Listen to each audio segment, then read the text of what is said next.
Здравствуйте все, рада приветствовать вас сегодня на этом вебинаре. Я думаю, что мы начнем сейчас, потому что кто будет припаздниваться, подключится потом и получит запись.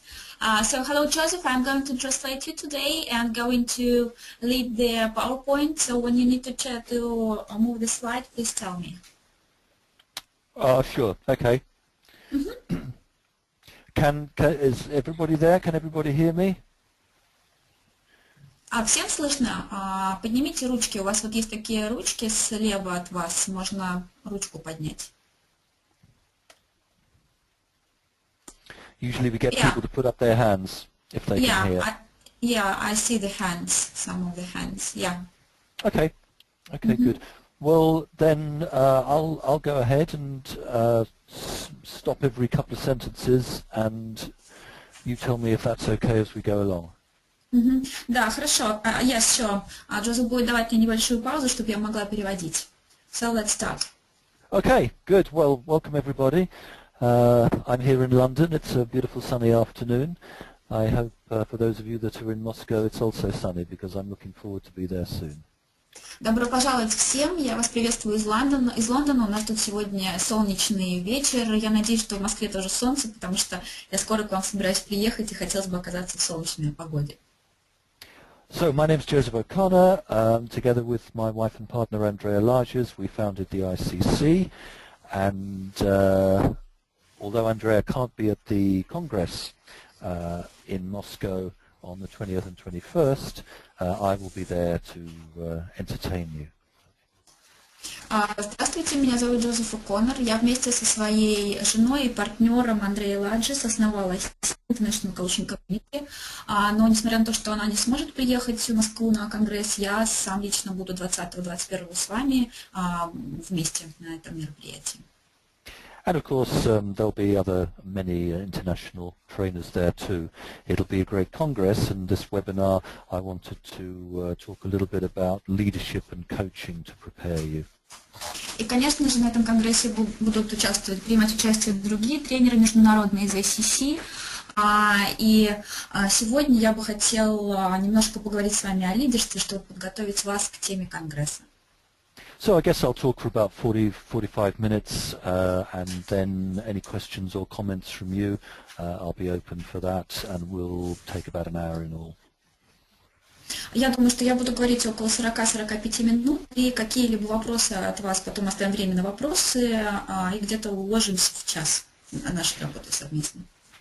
Okay, so if you can change to the next slide, Marina.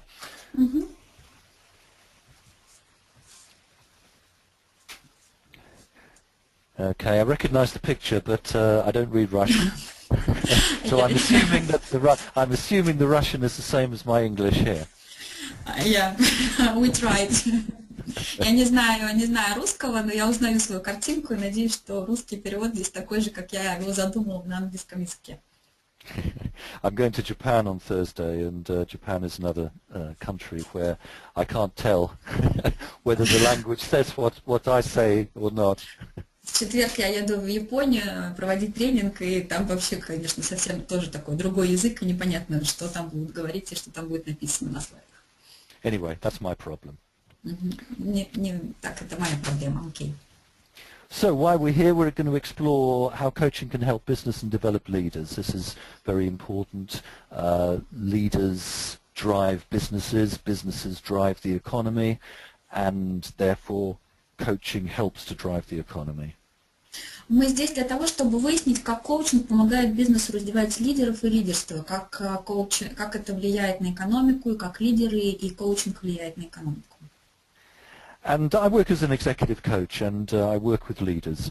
And leaders have many problems. They are in charge of big businesses, and they usually don't have anyone to talk to about their own fears and difficulties. Я работаю как executive coach, я часто работаю с лидерами. Лидеры, они живут в своем особом мире, и очень часто не с кем поговорить и некому рассказать о своих проблемах и страхах. So we're going to explore a little bit about leadership and how coaching can help leaders during this webinar. И во время этого вебинара мы немножко поисследуем вопрос, что такое лидерство и как коучинг может помочь лидерам, чтобы они могли измениться.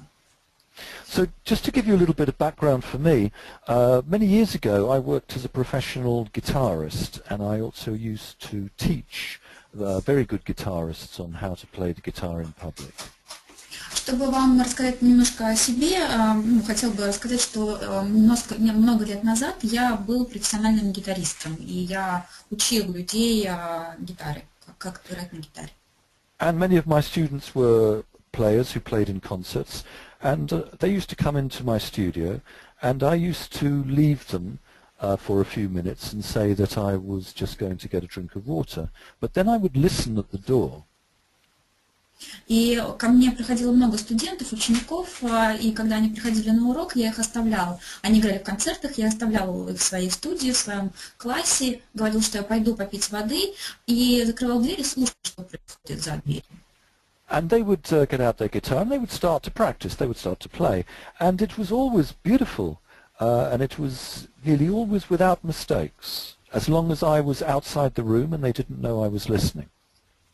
И они, как правило, когда я выходила, они брали гитару в руки и репетировали, тренировались. И чаще всего это было без ошибок, потому что они думали, что я не слышал. But then when I walked into the room and sat down, and I was the teacher, you can imagine what happened. Immediately they didn't play so well, and they made a number of mistakes because they felt they were under stress of somebody listening and judging them. А когда я возвращался в комнату и садился рядом с ним уже как учитель, то вы можете представить, что они начинали делать ошибки, потому что они знали, что их кто-то слушает, и они впадали в состояние стресса. And this intrigued me because clearly their competence, their skill on the guitar did not change in 10 seconds, so something else had changed that had made a big difference to their ability to play well. И это удивляло меня, потому что я понимал, что их компетенция в игре на гитаре, она не менялась, а что-то вот за эти 10 секунд происходило с ними и с их умением играть хорошо. So it was something inside their own mind, some kind of belief that they had that was working against their own skill and their own ability to be the best they can be. И что-то происходило у них, то, что заставляло их думать, заставляло их играть так, а не как они умеют лучше всего, а по-другому. And I think this is true. It doesn't matter whether it's musicians playing in public or performing artists or salespeople or business people giving a presentation. The same kind of dynamic applies. Я думаю, что неважно, с кем это происходит, либо это музыканты, которые играют на концертах, либо артисты, либо актеры, которые играют на сцене, либо бизнесмены. То же самое история с ними происходит, как в это время. And there's the outer game, as it were. I can teach my guitarists the skill of playing, but there's also the inner game, whereby we all need to be able to express ourselves in the best way and deal with any of these limiting beliefs and ideas that we have. И то, что я мог научить своих гитаристов, это вот этой вот навыкам игры, это как бы их внешняя игра, но еще на что я обращал внимание, это вот на их внутреннюю игру, что происходит с ними внутри, когда они играют и производят результат. So here's the question that coaches address, which is how can you be the best you can be? Because this makes a huge difference, especially if you're in a leadership position. И тот вопрос, к которому чаще всего обращается коучинг, это то, как нам быть наилучшей версией самих себя, потому что это очень серьезный вопрос, который мы обращаем к лидерам, когда работаем с ними.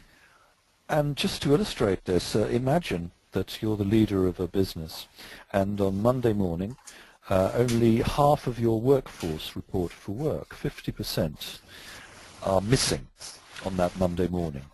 You would be very worried as to whether you could run the business. И вот даже просто чтобы представьте, что вы бизнесмен, и вот вы приходите в понедельник рано утром на работу, и только 50% от ваших сотрудников приходят на работу, и вы не понимаете, как управлять. Now imagine the next day, Tuesday morning, everybody turns up, so you have a full workforce. However, they are only working at 50% of their potential. They are only giving 50% of their skill and attention to the work that they do. И представьте следующую ситуацию, когда во вторник утром уже 100% ваших сотрудников приходят на работу, но то, что они делают, это тот результат, который они дают, это всего 50% их возможностей. We never worry about this because it's invisible. We don't actually know what our workforce, what the skill of our workforce is being given at any one time because it's. И это, в принципе, происходит часто, потому что это невидимо. Мы никогда не знаем на самом деле, сколько наших усилий идет на текущую работу. So it's an interesting question to think about if you're in a management or leadership position. How much percentage of your people are you getting compared with their very best? И это очень интересный вопрос, на который можете поискать ответ, если вы находитесь на управляющей позиции. Как понять, сколько людей и сколько усилий они вкладывают в повседневную работу свою? Is your business only running at 50% even though all your people have turned up for work? И эффективен ли ваш бизнес только на 50%, даже если все ли ваши люди на работе? So if we move on then to talking a little bit about coaching and how this can help leaders. So if we move the next slide. So what is coaching? Well, there are a number of definitions. Here's a very simple one. It's a process of exploring the present and designing the future.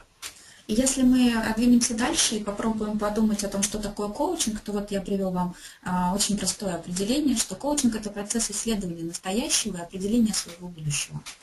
It deals with your awareness and your habits of thinking in the present, and it deals with your desired future of making the goals that you want. Он связан с вашим самоощущением себя, с вашим ощущением себя в настоящем и с тем, куда вы хотите прийти. So if we move to the next slide, we have another definition of coaching. So helping people to think better by exploring their values and assumptions. Если мы посмотрим дальше, то вот еще есть одно определение коучинга – помочь людям быть лучше через исследование своих ценностей и желаний. And maybe I should say helping people to feel better as well. И я бы еще добавил, что это помощь людям чувствовать себя лучше. And to explore the values are what is important to you and what gives you the motivation and power to do anything. И исследование ценностей, которые вас действительно мотивируют и дают вам источник энергии и сил для того, чтобы двигаться дальше. And the assumptions are the habits of thinking that you have that define your reality. И ограничения, привычки ваши думать таким определенным образом, которые создают вашу реальность. And what I find as a coach is that most of the problems are not out there in the outside world. They're in the way that the person is thinking about the outside world that is making a problem. И то, что я наблюдаю как коуч, что на самом деле проблемы человека, они не лежат на поверхности, а они больше заключены в том, что он на самом деле думает о том, что происходит вокруг него. So coaches don't wave a magic wand and make the external world change, but we can wave a magic wand, as it were, and make your internal world change. Ну и у коуча, конечно же, нет волшебной палочки, которая помогает ему изменить весь мир, но то, что у него есть, это инструменты, которые помогают изменить внутренний мир. And it'll make you a better player of the inner game. И давайте немножко поиграем в внутреннюю игру. So И стать лучшим игроком внутренней игры. Yeah. So if we move on to the next slide.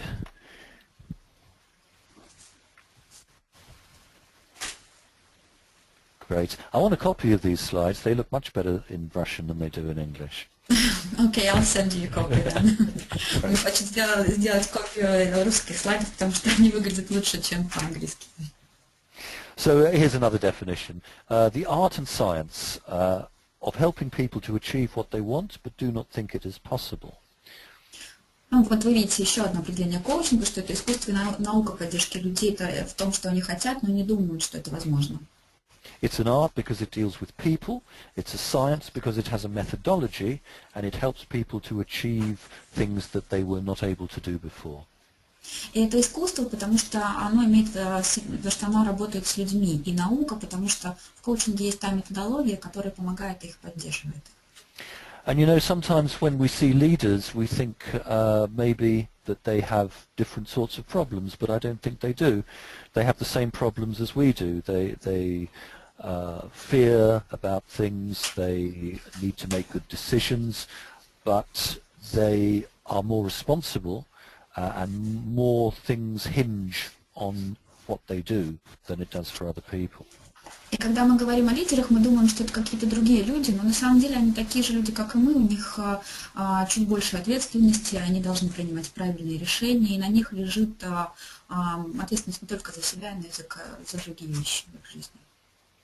So I always say that coaching can be boiled down to three basic questions, and if we move to the next slide, you'll see the first one. И я бы сказала, что коучинг основан в основном на 3 основных вопросах, и вот мы сейчас видим один из них. So here's the first question, where are you now? What's your reality right now? How are you thinking? What is the issue that you're worried about? И самый первый вопрос – это то, где мы сейчас находимся, как вы сейчас думаете о том, что происходит вокруг вас и где вы сейчас. What do you want to change and how do you see the situation as it is now? That's the first question. Что бы вы хотели изменить и как вы видите ситуацию? Это первый вопрос. So then if we move to the next slide, wouldn't be a problem unless you wanted to move somewhere else. So then where do you want to be? What's your goal? What's your objective? What's your desired state? И если вот мы посмотрим на следующий слайд, то следующий вопрос – это то, где мы хотим быть, какие наши цели, какие причины, куда мы хотим прийти. And a coach will help a leader a great deal in order to define that future that they want. И коуч поможет лидеру определить то будущее, в котором лидер хочет, куда лидер хочет прийти. And then the next slide, what's in the way? Слайд. Какой путь, что на пути? And of course it would be very simple and straightforward if you knew where you were and you could just move easily to where you want to be. You wouldn't need a coach. However, there are difficulties in the way. One of those difficulties, as I said, is the way that you're thinking about the particular situation, but there may be other difficulties too.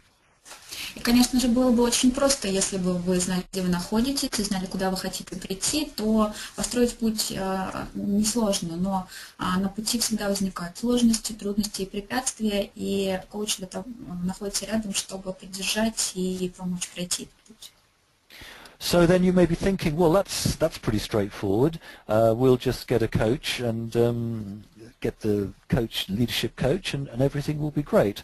But of course, it's a bit more complicated than that. There are problems. И, конечно, можно подумать, что окей, хорошо, можно взять себе коуча для лидера, и все будет хорошо, но на самом деле все гораздо глубже.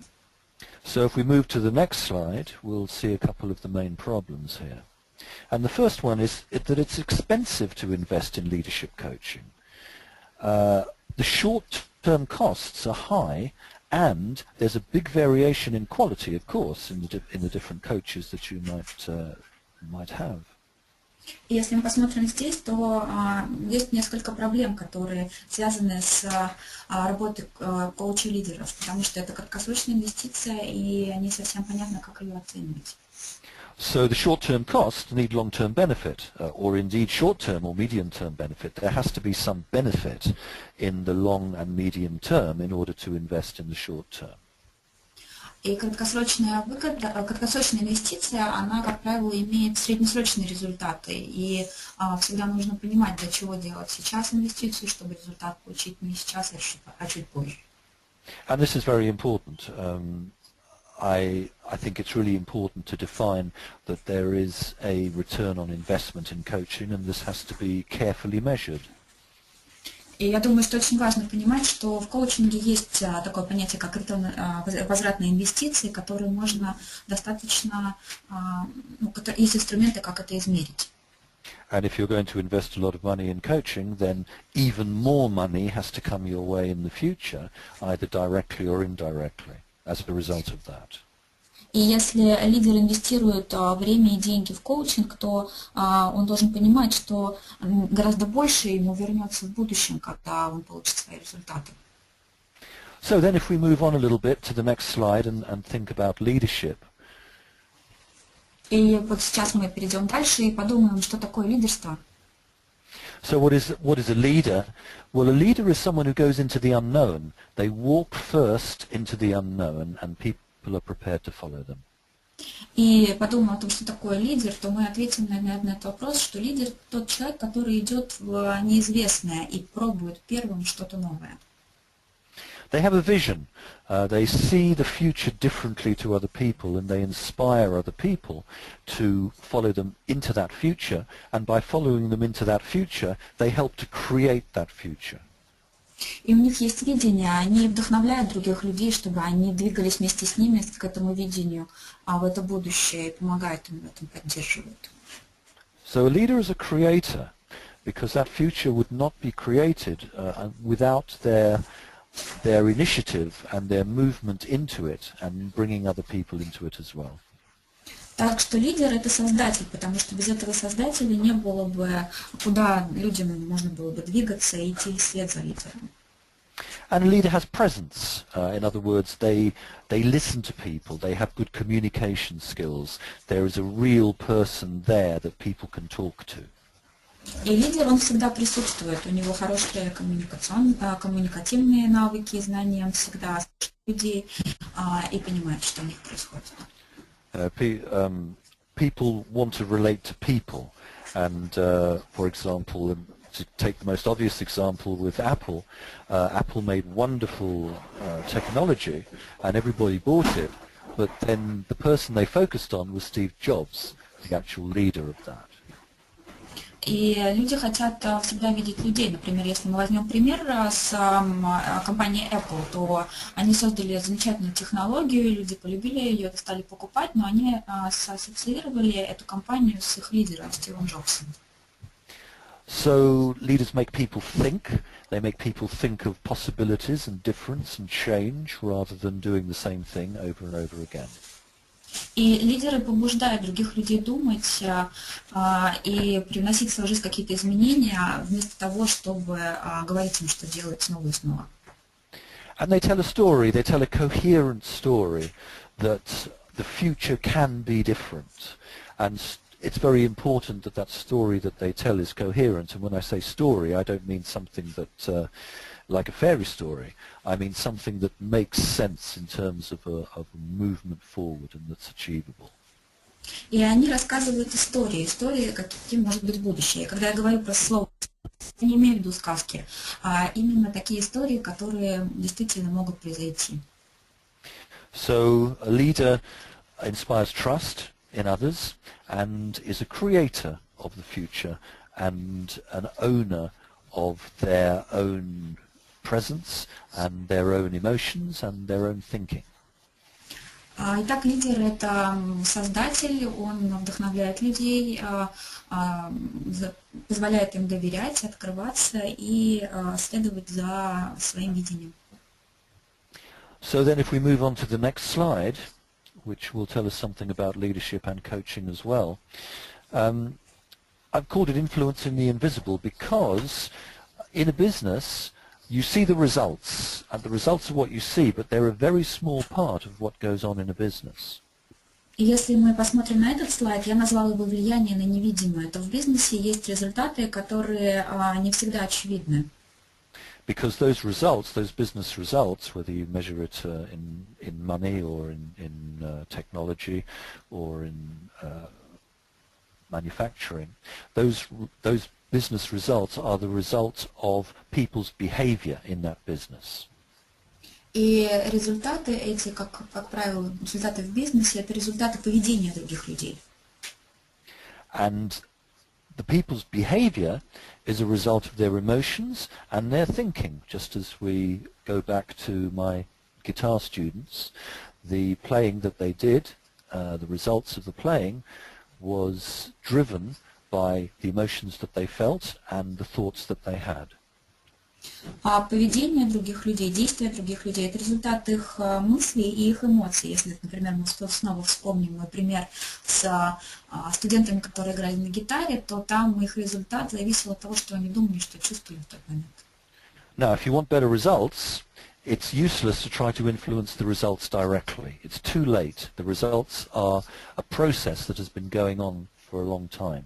You can't influence the results by trying to go directly to the results. You have to influence the behavior of people, and in order to influence the behavior of people, you have to influence their emotion and thinking.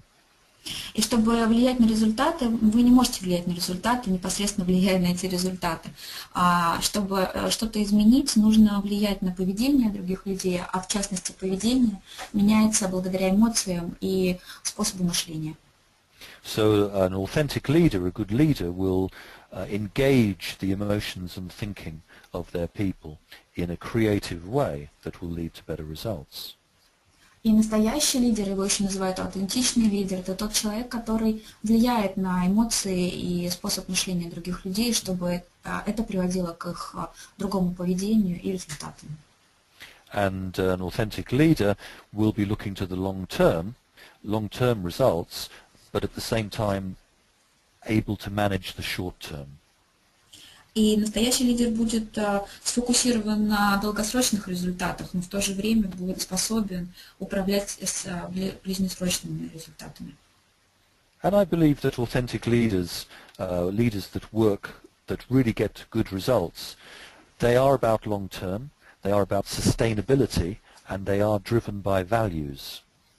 И я верю, что настоящие лидеры, они всегда ориентированы на долгосрочный результат, они постоянны, и они всегда думают о ценностях.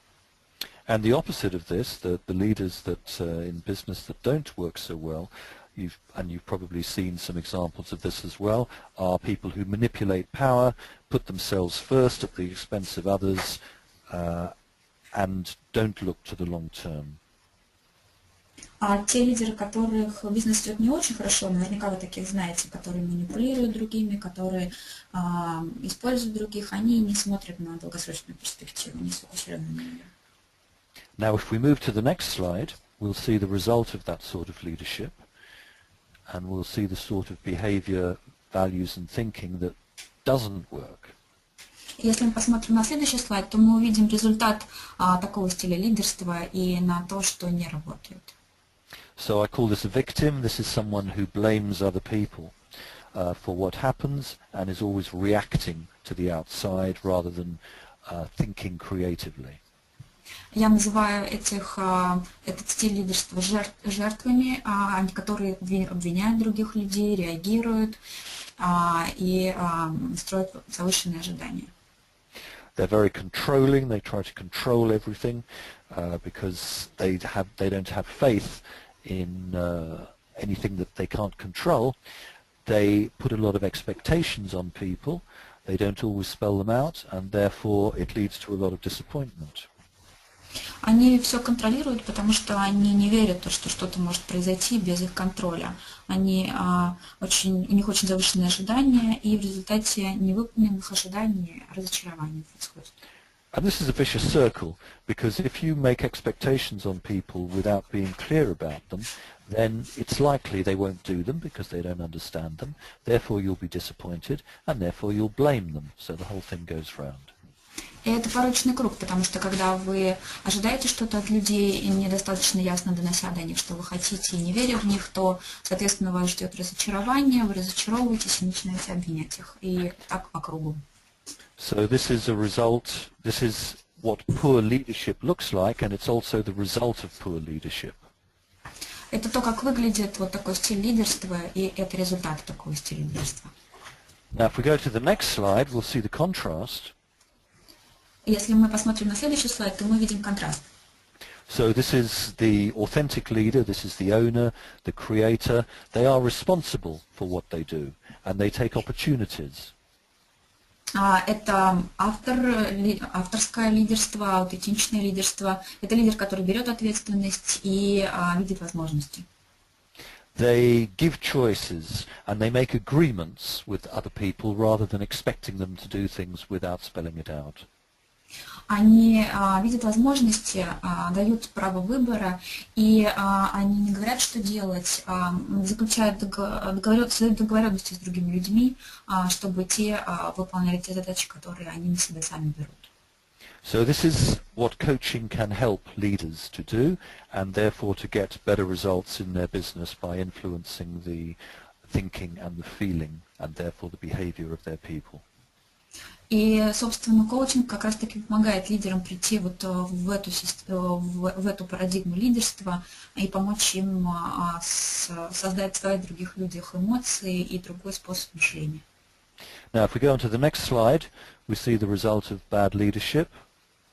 Если мы посмотрим на этот слайд, то мы увидим результаты плохого лидерства. Я назвала это заурядный менеджмент.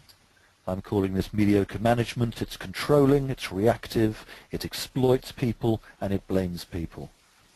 Это заурядный менеджмент, когда контролирует, реактивит, эксплуатирует других людей и обвиняет других людей. If we go to the next slide, we get the result of authentic leadership. На этом слайде мы увидим результаты аутентичного лидерства, настоящего лидерства. Which is very much about giving permission, being creative, serving people and helping them, developing them. И здесь больше о том, чтобы давать разрешение другим людям проявляться, о том, чтобы создавать, креативить, служить другим людям и развивать их. Now, I don't want to give the impression that it's one or the other. These are two extremes on a continuum, and it's very rare to find something either at the top or at the bottom. На самом деле эти две модели, это, конечно же, два полюса на очень экстремальное описание, да, которые находятся там на самом хорошем полюсе и на плохом полюсе, но просто для вашего понимания их привел. So in practice we meet a mixture of these sorts of things, and what a leadership coach will do is to help to encourage the good parts of that and to help to change the parts that aren't working well. На практике, на самом деле, мы, конечно же, работаем со всеми частями лидерского стиля управления, когда развиваем то, что уже работает, смотрим, что не работает, и думаем, как это изменить. So then I was talking before about evaluation and measurement. If we go to the next slide, you'll see something about that. Я уже упоминал по поводу, как мы оцениваем эффективность и как измеряем. Вот хотел бы немножко на этом остановиться. So, how do you measure? You can measure results, certainly. It's more difficult to measure behavior. It's more difficult still to measure thinking and feeling. Так как мы измеряем? Конечно же, можно измерить результаты, но как измерить поведение, а еще сложнее вопрос, как измерить эмоции и чувства и способ мышления. But it is important to evaluate the results of coaching. It is important to measure it. You can measure behavior, you can measure skills, you can measure subjective feelings by asking people what's changed and what they feel has changed. Но очень важно оценивать результаты коучинга. Вы можете оценивать способы поведения, вы можете оценивать, субъективно оценивать эмоции и спрашивать, задавать вопросы, как они чувствуют, что изменилось для них. And all of these are important. And of course, the one that people pay a lot of attention to is the return on investment. In other words, the money that you invest in leadership development or coaching, and the money that you get back as a result of that investment.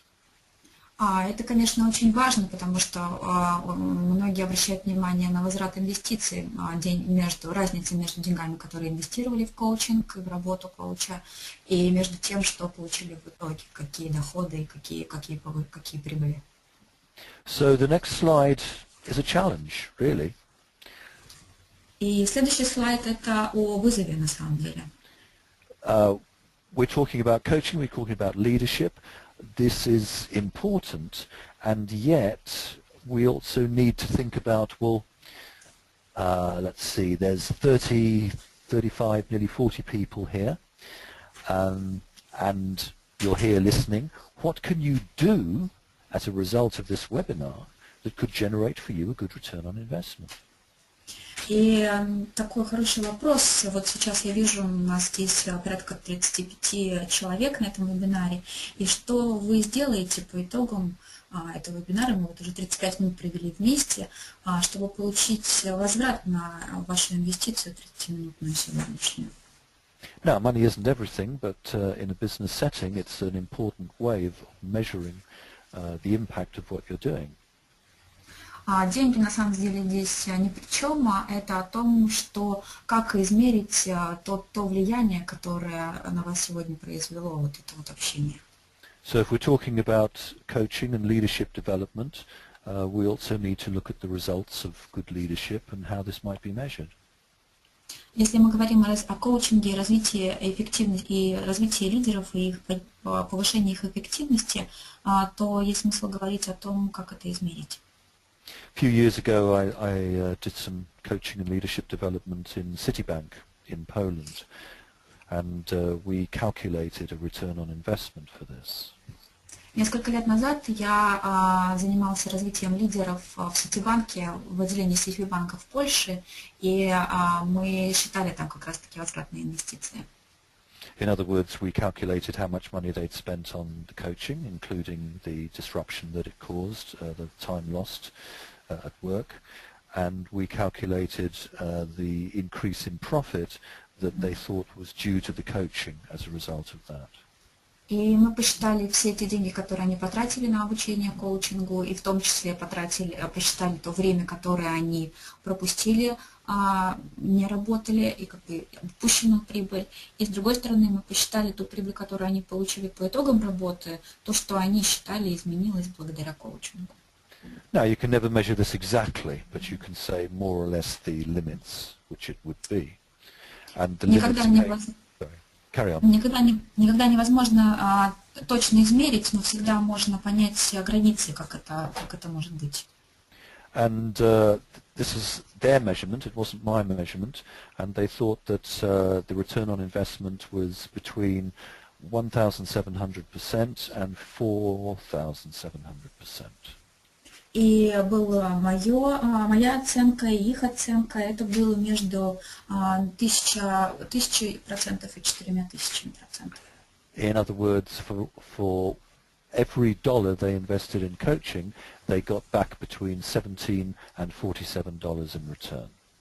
Другими словами, каждый доллар, который они инвестировали в коучинг, они вернули с разницей от 17 до 17 to 17, between 17 and 47. Между 17 и 47%. Yeah, we got that right. It's important. Yes, not percent, but in 17 more. Yes, like for $1, 17 more. That's right. At least 17. На каждый вложенный доллар они вернули от 17 до 40 долларов. And at most 47. До 47, извините. So somewhere in between, which is pretty good investment. If you could give $1 to the bank and in a year's time get back $17, this would be a pretty good investment. Что, собственно, конечно же, хорошее инвестирование, потому что если вы представите, что вы отдаете $1 в банк, то вряд ли вы через год получите $17 или $47 обратно. And this is, like I said, I did this in Citibank. There was also other things reported of people were much happier. They were asking better questions. They produced more innovative products during that time as well. И то, что я знаю, что во время после этой работы в Ситибанке еще произвели много инновационных продуктов. So I do have that case study. If anybody is interested, I can send it to them. But I can only send it to you in English or Portuguese, I'm afraid. У меня есть этот кейс-стадий, и я могу его отправить, если кто-то заинтересовался, но он, к сожалению, на английском. Joseph, as far as I know, you're going to tell more about this case study on the Congress. That's right, yes. Да, и в частности на Конгрессе Джозеф расскажет чуть побольше об этом кейс-стадии. So then that's the main points I wanted to make. If we go to the next slide. Это основное, что я хотела вам сегодня рассказать, если мы перейдем на следующий слайд. So then I'm open to your questions and comments. Anyone who'd like to ask or give a comment, and Marina will translate. Я открыт к вашим вопросам или комментариям. Пожалуйста, задавайте, и я переведу. Можно поднять руку, и мы тогда сможем включить микрофон.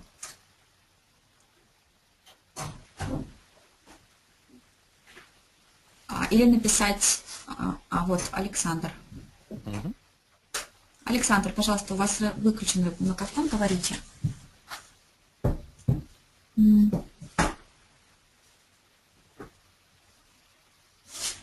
Александр.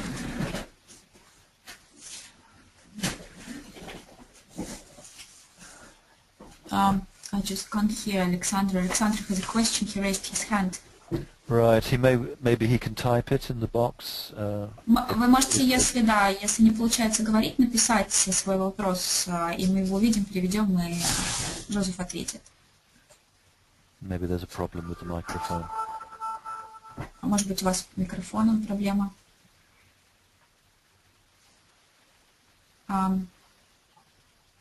Actually, no more typing here. Okay. So, I see also another hand. Natalia. Okay. Natalia. Алло. Natasha. Oh, no. No, also Yeah, no. my microphone's not doing so well today. Maybe. Actually, go to questions panel. We have... yes, here's the question. I found them. Okay. Yes, it was very interesting to receive the case studies. So here's the question from Olga Litvinova. What are the most popular topics of the requests to coach leaders now? Какие сейчас самые популярные темы запросов по коучингу со стороны топ-менеджеров? It varies. A lot of it is around making better decisions. Очень многие о том, как принимать лучшие решения. Because the decisions that leaders make are very influential for the business. They can make or cost thousands of dollars. Потому что решения, которые топ-лидеры принимают, они очень серьезные, они могут повлиять на то, чтобы на $1000 прибыль или наоборот потери. That would be the first thing. The second thing is a lot around career management and leadership development in terms of moving either in the same organization or into another organization as a leader. И следующий блок вопросов – это развитие карьеры. Куда пойти, как развиваться дальше, может быть, либо в рамках этой организации, либо, может быть, уйти в другую организацию. And the third theme is the what you might expect, dealing with difficult people that they have on their staff in the best way to get the best out of them, or at the very least not to be completely annoyed by them. И следующий тип вопросов – это как справляться с сложными сотрудниками, сложными людьми, членами команды, чтобы они были эффективными и чтобы они не раздражали. So those are the three main themes that I've found anyway. There of course there are others, but Это вот те три темы, которые мне кажется наиболее популярны. Конечно же, их гораздо больше, но вот как бы три основных. So another question. What prognosis do you have on coaching development in Russia in the future year, in the next year? Do you have an answer on that? A prognosis is a prediction? Prediction, like what trends. Вопрос, какие ваши прогнозы на развитие коучинга в России в ближайший год? Вот Наталья. Well, I'm not a prophet, but I would very much hope and expect, certainly as after the ICC Congress, that coaching develops very strongly in Russia. Tremendous potential to develop very strongly, and I think it's, as everywhere, it's very much needed. Ну, я, конечно, не сильно разбираюсь в коучинге в России, но я надеюсь, что после Конгресса ICC коучинг начнет развиваться гораздо быстрее. Thank you. So, another question from Marina. What do you think the main difficulties are in leadership coaching, in executive coaching? В чем главные особенности коучинга лидера? The main difficulties for the coach, you mean? Yeah, for the coach. I think for the coach, yeah, for executive coach. Well, executives are smart people, so you need to keep up with them. You need to keep a very good rapport with them, because executives, according to the international surveys that have been made, executives choose coaches. The first thing they look for is rapport. In other words, they don't necessarily look for industry experience or number of years in the business. They look for, can I get on with this person? That's what they first look for. So rapport skills come first. Ну, конечно же, топ-менеджеры, они очень умные люди, и первое, что их интересует, это рапорт с коучем, потому что, как правило, им не важно, из какой индустрии, какой опыт у этого человека. Если у них есть контакт, то они будут с ним работать. Secondly would be presence, the presence of a coach, the ability to listen empathically. It's very much tied in with rapport. И следующая важная вещь – это способность коуча слушать, на самом деле, его эмпатия. На самом деле это, конечно, очень связано, сильно связано с рапортом. And the third would be not to be intimidated, because leaders are strong people. They're used to being obeyed. They're used to telling people what to do, and a coach needs to stand their ground and give their opinion and their skills without letting the leader just run over them. И следующее, быть лидером, потому что лидер привык говорить другим людям, что делать, и будет ждать от коуча такого же, наверное, совета. Важно, чтобы коуч соблюдал дистанцию и был рядом с ним, присутствовал рядом. Okay, thank you. Then there are also two more questions, or maybe three. Olga Litvinova asks, do you have experience in working with Russia in coaching? Do you feel if there are any specialities of our markets, coaching markets or coaches? I've not coached any Russian executives. I have been once before to Russia to give talks on coaching. So I'm looking forward to learn about Russia and about the culture and the particular issues we face. The issues are always slightly different in different countries, and I think that's important to take that into account. So I would be a learner here. I would say I'm looking forward to learn what the important things are and to be able to act on them rather than assume anything. Ольга задала вопрос, ваш опыт работы с Россией в области коучинга, есть ли какие-то особенности нашего коучинга. Джозеф отвечает, что он давно очень был в России и как раз-таки здесь рассказывал о коучинге. Сейчас он приедет и как раз-таки ждет, что сможет научиться у нас, как это происходит в России, и, может быть, принести какой-то свой опыт. So, there is another question from Andre. He had a practical, just a case. He had a practical case with a sportsman, leader of the sport team of the national sport team, who wanted to change something in his desire to win, because he didn't have any concrete request. After working with him, after every work with him, after they just set the objective, he didn't do anything and didn't tell why he didn't want to work after. How do you work with the internal barriers and the habits of the client, with the client habits in this case? Well, I don't know the exact case, but of course, I think there are certain things, the way that you approach your work as a coach is going to help. First of all, you need to qualify your clients. In other words, the most important thing, the most the thing that most predicts success for a client is their commitment and passion towards working with the coach and working with their issue. Андрей задал вопрос, что был практический случай со спортсменом-лидером сборной страны, который хотел что-то изменить в своем настрое на победу, но на каждую проделанную в прояснении целей работу позднее находил причину, почему это не будет работать.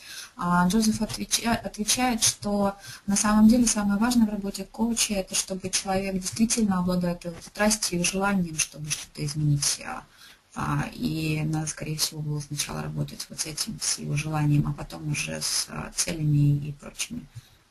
So if you're talking with a client, if you're kind of before you start the main coaching, I always talk with clients for an hour or two to see if they're suitable.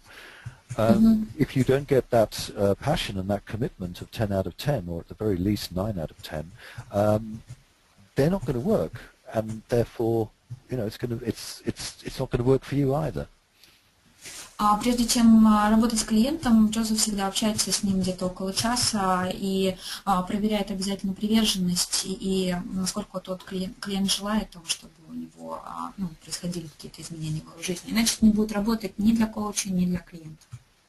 And then, of course, you've got to have agreements rather than expectations. You've got to agree what the client's going to do. You've got to agree what you're going to do. And if they don't keep their agreement, you fire them. You fire the coach? You fire the client. И, конечно же, вначале надо договориться с клиентом о том, какие ожидания и кто что будет делать. И если эти договоренности не выполняются, то можно уволить клиента. So, I think coaches get worried that the client isn't going to be happy and will fire them. But I think it works the other way as well. If you, as a coach, if you're not happy with your client, if your client is not working and keeping the agreements, then you say, look, I'm not going to continue to coach you. This isn't going to go anywhere. Ну да, может быть, звучит странно, потому что обычно клиенты увольняют коуча, но на самом деле, если договоренности не выполняются, то у коуча есть такое же право перестать работать с клиентом, если ничего не происходит и ничего не меняется. Зачем? I mean, I have an agreement with my clients that they pay me in full at the beginning of the coaching. So this means that they've committed the money, which adds to their commitment to start with. Обычно я договариваюсь с клиентами, что они платят мне всю стоимость перед серией сессий коучинга, и это добавляет им приверженности для того, чтобы заниматься и развиваться в коучинге. Now we have an agreement that if they are not satisfied with me as a coach, or if I am not satisfied with them as a client, if we don't keep the agreements, then they don't get the money back. И у нас есть договоренность, что если я недоволен им как клиентом, то и они не выполняют наши договоренности, то они деньги не получают обратно. What happens is that the coach keeps the proportion of the money according to how many sessions that they've done, and the rest is given away to charity, half of it to a charity of the client's choice and half of it to a charity of the coach's choice. И происходит следующее. Коуч берет себе ту сумму, которую он отработал по итогам на той сессии, на которой они остановились. Оставшуюся сумму по контракту делит пополам, половину отправляет в фонд благотворительный, который выбирает клиент, а половину в благотворительный фонд, который выбирает коуч. And that's an agreement, that's a signed agreement, that's what happens. But that can happen either way. It can happen if the coach fires the client or if the client fires the coach. И это, собственно, подписанные договоренности такие. И это происходит в двустороннем порядке, если коуч увольняет клиента или клиент коуча. So, of course, if the client fires the coach, it's not fair that the coach keeps all the money. That's why it's given away to charity. And if the coach fires the client, then equally it's given away to charity, or the proportion that hasn't been used in sessions. Ну да, получается такой взаимообмен. То есть как бы и с одной, и с другой стороны деньги идут на благотворительность. So Very interesting example. Well, that's what I do, and it helps people commit because they know they give their money, they don't get it back, and it's also to do with the mindset of the coach, which is if the client doesn't work, you fire them.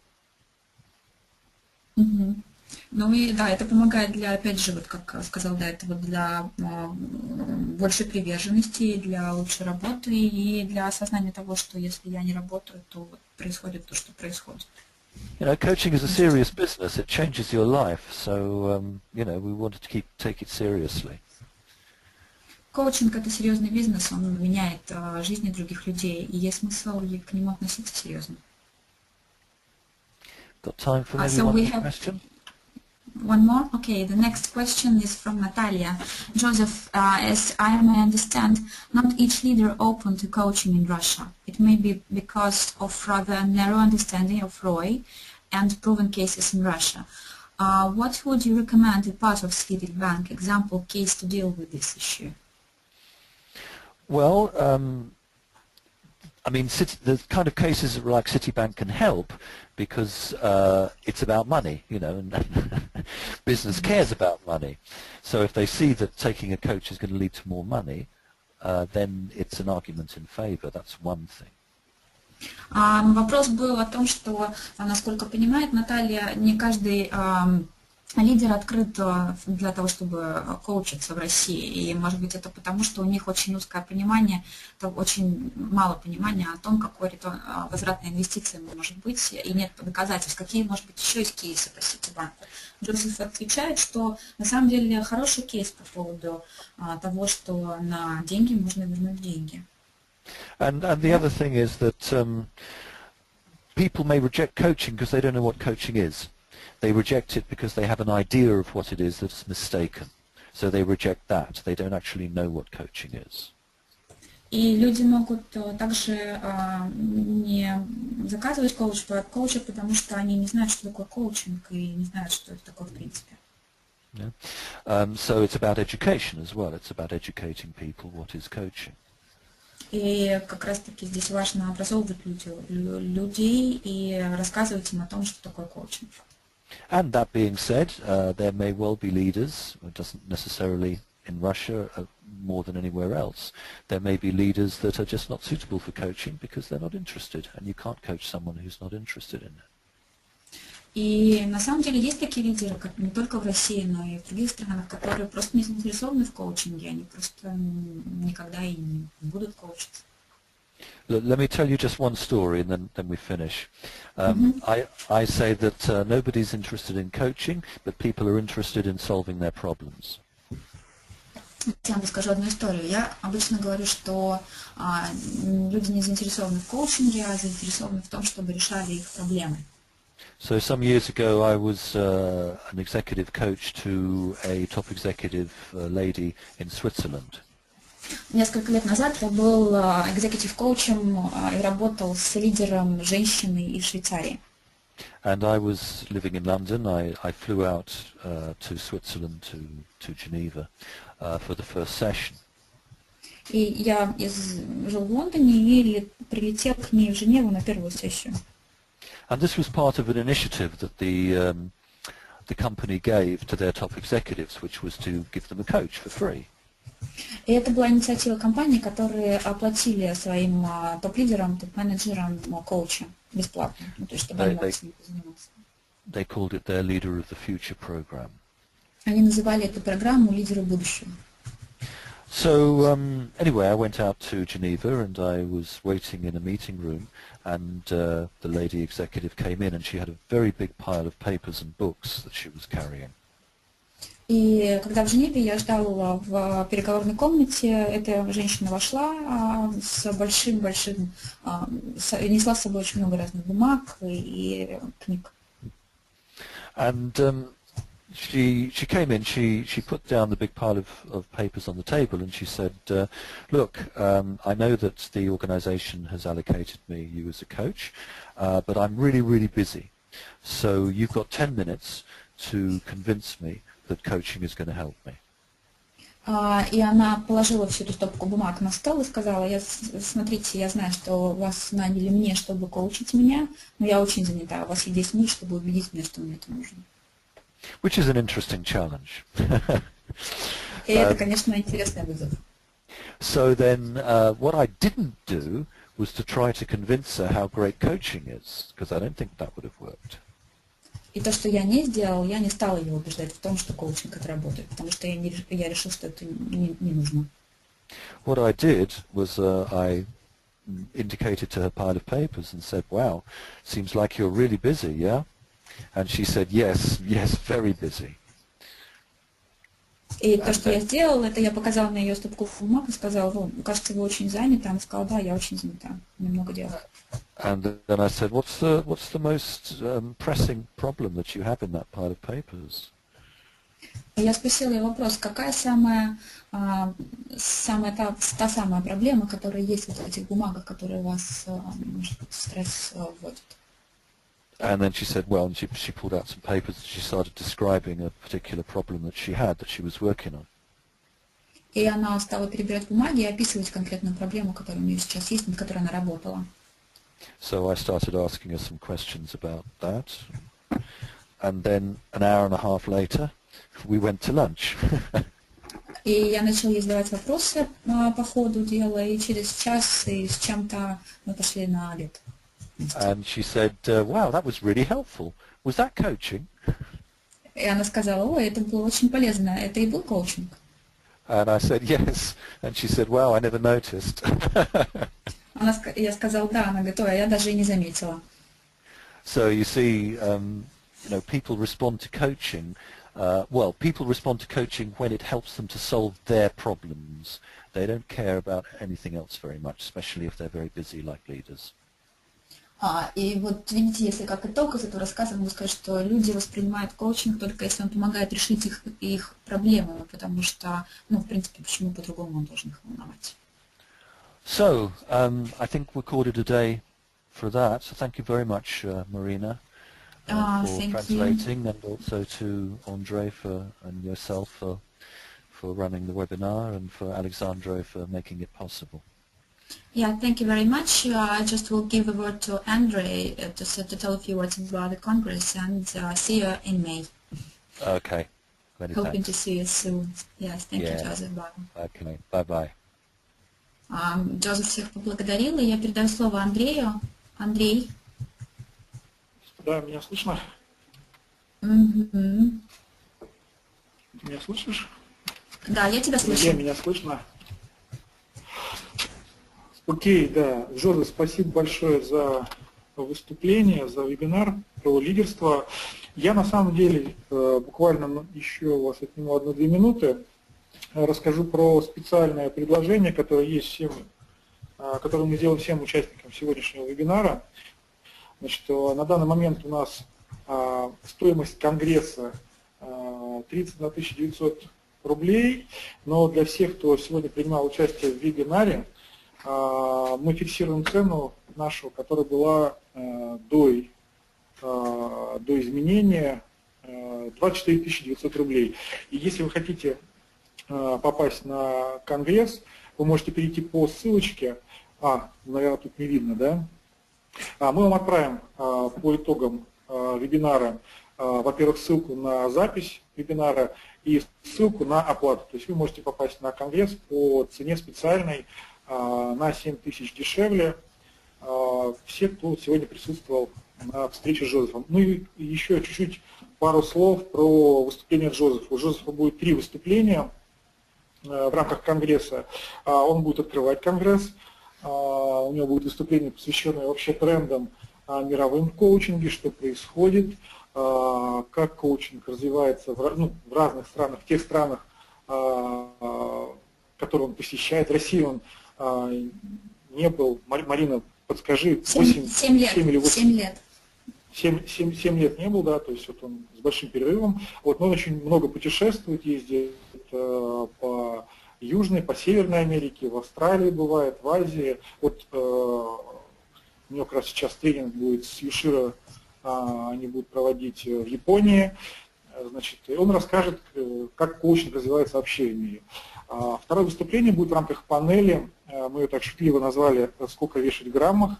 Он как раз расскажет очень подробно про кейс с Ситибанком, когда он занимался коучингом. Там была серия, это был коучинг, это были тренинги, топ-команды. очень интересный кейс с цифрами, с то, как это все считалось. Джозеф будет презентовать. И будет еще одна мастерская, ориентировочно на 1,5, может быть, 2 часа, про mindfulness. Это такая новая тема, я думаю, коучи уже слышали про это. Вот как раз будет Джозеф рассказывать, и будет специальная мастерская mindfulness в работе с лидерами. Вот, то есть Джозеф будет самый насыщенный такой график на нашем конгрессе. Вот, поэтому я вас всех приглашаю на конгресс. Для того, чтобы воспользоваться спецпредложением, переходите по ссылке, которая будет вам отправлена после вебинара. Благодарю всех за внимание, всего доброго. И завтра у нас, да, кстати, завтра у нас будет выступление Людмилы Фроловой.